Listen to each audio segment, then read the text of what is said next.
61வது பாடலுக்கு இப்போது நாம் வந்துள்ளோம். அகத்தியர் வாசி யோகத்தின் இறுதி நிலைகளையும் அதன் மூலம் ஒரு சாதகன் பெறும் அழியா புகழையும் இந்த தொடர்ச்சியில் விளக்குகிறார். பாடல் 61. அழியா புகழும் ஞான நிலையும். பாடல்: உலகினில் நீ ஒரு சித்தனாய் வாழ்ந்தால் உன்னடியை தொழுபவர்கள் உயர்வு பெறுவர், பலகீர்த்தி உண்டாகும், பாசம் தீரும், பரமசிவன் அருளாலே பயங்கள் தீரும், நிலைபெற்ற வாசியது நிலைத்து நின்றால் நீங்காமை சிவபோகம் உன்னில் தங்கும், கலைஞானம் யாவையுமே கைகூடி வரும், காண்கின்ற அகத்திலே காட்சியுண்டாமே. விளக்கம்: இந்த பாடலில் ஒரு சித்தனின் பிரசன்னம் உலகத்திற்கு எப்படி நன்மைகளை தருகிறது என்பதையும் அவனது ஆன்மீக செல்வம் எத்தகையது என்பதையும் அகத்தியர் விவரிக்கிறார். 1. மற்றவர்க்கும் உயர்வு. நீ ஒரு சித்தனாக இந்த உலகில் வாழும்போது உன்னை சார்ந்து நிற்பவர்களும் உனது வழியை பின்பற்றுபவர்களும் ஆன்மீகத்தில் உயர்வு பெறுவர். 2. கீர்த்தியும் பாசமும். உனக்கு உலகெங்கும் புகழும், கீர்த்தி, நற்பெயரும் உண்டாகும்.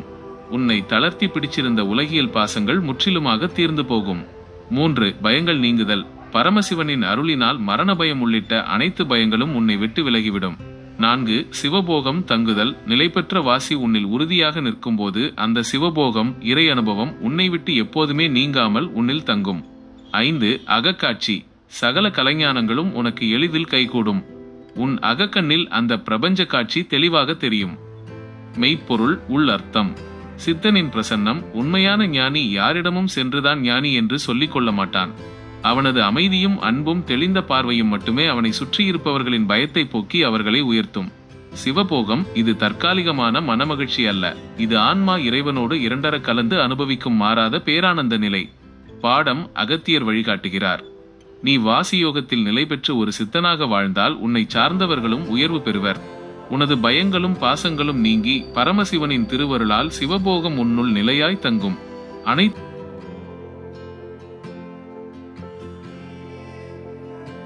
62வது பாடலில் இந்த ஆன்மீக பயணத்தின் அடுத்த பரிமாணத்தை அகத்தியர் விளக்குகிறார்.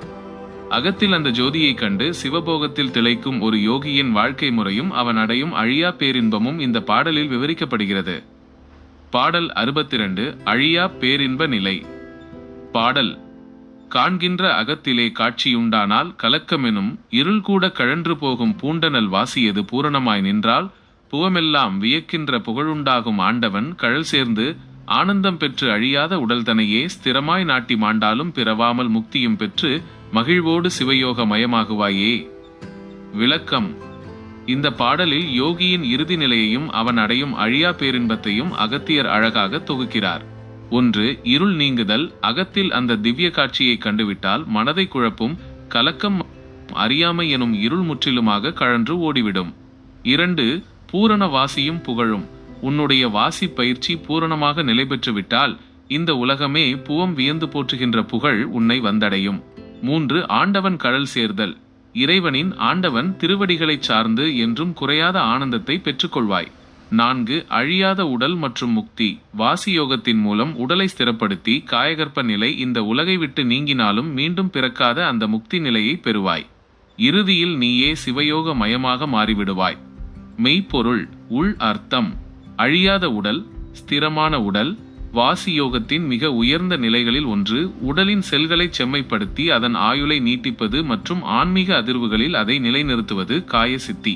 பிறவாமை, மீண்டும் இந்த உலகியல் சுழற்சியில் மாட்டிக்கொள்ளாமல் பரபிரம்மத்தோடு ஐக்கியமாகும் ஜீவன் முக்தியே யோகத்தின் உச்சம். பாடம்: அகத்தியர் ஆசீர்வதிக்கிறார். உன் அகத்தில் அந்த திவ்ய காட்சியை கண்டுகொள். கலக்கங்கள் யாவும் நீங்கட்டும்.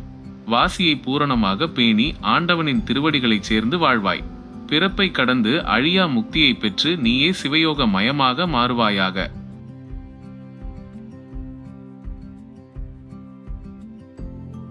63வது பாடலில் இந்த ஞான பாதையில் தொடர்ந்து பயணித்து பிரபஞ்சத்தின் ரகசியங்களை உணர்ந்த ஒரு சித்தனின் பரந்த பார்வையும் அவனது ஜீவகாருண்ய செயல்களையும் அகத்தியர் விளக்குகிறார். பாடல் 63. சித்தனின் ஜீவகாருண்ய பார்வை. பாடல்: சிவயோக மயமாகி தெளிந்தபோதே செகத்திலுள்ள சீவர்களுக்கு தொண்டு செய்வாய். பவயோக பிணிபட்டு தவிக்கும் மாந்தர் பாசவலை அறுபட்டு பயங்கள் தீர தவயோக வழியதனை உபதே சித்து தருமநெறி உலகினில் தலைத்து நிற்க கவயோக கலைகளைந்து காட்டும் வேளையில் கண்ணுதலான் கழல் சேர்ந்து வாழ்வாயே. விளக்கம்: இந்த பாடலில் முக்தி பெற்ற ஒரு சித்தனின் சமூக பொறுப்பையும் அவனது தொண்டையும் அகத்தியர் விவரிக்கிறார். 1. உலகத்துக்கான தொண்டு. சிவயோகத்தால் மனம் தெளிந்த ஒரு ஞானி தன்னை மட்டும் பார்த்து கொள்வதோடு நின்றுவிடாமல் உலகத்தில் உள்ள அனைத்து உயிர்களுக்கும் சீவர்களுக்கும் தன்னால் இயன்ற அருளையும் தொண்டையும் செய்வான். 2. பிணி அறுத்தல். பிறவி பிணியிலும் உலகியல் பாசவலைகளிலும் மாட்டித் தவிக்கும் சாதாரண மனிதர்களின் பயங்களை போக்கி அவர்களை மீட்பான். 3. தவநெறி உபதேசம். தருமநெறி இந்த உலகில் தழைத்து நிற்க அவர்களுக்கு தவயோகத்தின் உண்மையான வழிகளை உபதேசிப்பான். 4. இறை ஐக்கியம். உலகத்திற்கு இந்த நன்மைகளை செய்து கொண்டே அவன் கண்ணுதலான் நெற்றிக்கண்ணையுடைய சிவபெருமான் திருவடிகளைச் சேர்ந்து என்றும் நிலைத்திருப்பான். மிஷ்பொருள் உள் அர்த்தம். தொண்டு செய்தல். உண்மையான ஆன்மீகம் என்பது காடுகளில் போய் தனித்து வாழ்வது மட்டுமல்ல, தான் பெற்ற அந்த ஞான ஒளியை அறியாமையில் தவிக்கும் மற்றவர்களுக்கும் பகிர்தலே உண்மையான ஜீவகாருண்யம். கண்ணுதலான் கழல். ஞானத்தின் உச்சத்தை தொட்ட ஒருவன் அகத்தில் இருக்கும் அந்த சிவபெருமானின் திருவடிகளை தன் வாழ்வில் முழுமையாக ஐக்கியப்படுத்திக் கொள்கிறான். பாடம். அகத்தியர் வழிகாட்டுகிறார். நீ சிவயோக மயமாகி தெளிந்தவுடன் இந்த உலகில் தவிக்கும் மக்களுக்கு தொண்டு செய். அவர்களுக்கு தவநெறியை உபதேசித்து தருமத்தை காப்பற்று. அந்த தொண்டரத்தின் வழியே நீயும் இறைவனின் திருவடிகளை சேர்ந்து வாழ்வாயாக.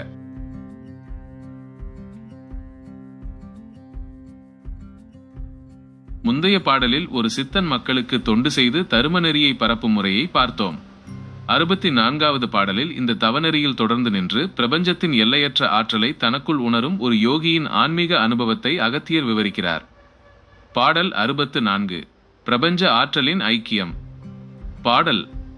கண்ணுதலான் கடல் சேர்ந்து வாழ்ந்த போதே கருத்திலுள்ள மசக்கமெல்லாம் கழன்று போகும் மண்ணுலகில் உன்னையொத்த ஞானி யாரே? வான்புகழும் தேவர்களும் உன்னை போற்றுவர் பண்ணியனல் தவத்தின் பயன் பலனாய் நிற்கும் பரஞ்சோதி வெளிதனிலே மனது தங்கும் எண்ணியதை முடித்திடலாம் சித்தி கைகூடும் ஏகாந்த நிலையினிலே களிப்பாய்ப்பாரே. விளக்கம். இந்த பாடலில் இறைவனின் திருவடியைச் சேர்ந்த யோகியின் உயர்வான நிலையையும் அவனது ஆன்மீக பெருமையையும் அகத்தியர் விளக்குகிறார். 1. மயக்கம் கழலுதல். நெற்றி கடவுளின் திருவடிகளை பற்றி கொண்டவுடன் மனத்தில் இருந்த அத்தனை அறியாமையும் மயக்கமும் விலகிச் செல்லும். 2. உன்னதமான நிலை. மண்ணுலகில் உன்னை நிகரான ஞானி யாருளர்? விண்ணுலகின் தேவர்களும் உன்னை தொழுது போற்றுவார்கள். 3. தவத்தின் பலன். நீ செய்த நல்வழிகளான தவத்தின் பலன் முழுமையாக உனக்கு கை கொடுத்து நிற்கும். உனது மனம் பரஞ்சோதியின் வெளிக்குள் எப்போதும் தங்கியிருக்கும். 4. ஏகாந்த களிப்பு. நினைத்ததை முடிக்கும் சித்தி கைகூடும். அந்த அமைதியான ஏகாந்த நிலையில் நீ பேரானந்தமாக களிப்பாய். மெய்ப்பொருள் உள் அர்த்தம். தேவர்களும் போற்றுவர். இது உடலாலான அகங்கார புகழ்ச்சி அல்ல. இயற்கையின் அதிர்வுகளோடு முழுமையாக ஒன்றிவிட்ட ஒருவனின் ஆன்மா பெறும் தெய்வீக மரியாதை. ஏகாந்த நிலை. எல்லாவற்றையும் கடந்து தனக்குள் அந்த பரம்பொருளோடு இரண்டர கலந்திருக்கும் தனிமை இன்பமே ஏகாந்த களிப்பு. பாடம். அகத்தியர் உறுதியளிக்கிறார். இறைவனின் திருவடிகளை பற்றி கொண்டு உன் மயக்கங்களை அறுத்துவிடு. நீ செய்த தவத்தின் பலன் உனக்கு முழுமையாக கிடைக்கும். அந்த ஏகாந்த வெளியினில் மனதை நிறுத்தி எண்ணிய சித்தியை கை கொண்டு பேரானந்தமாய் வாழ்வாயாக.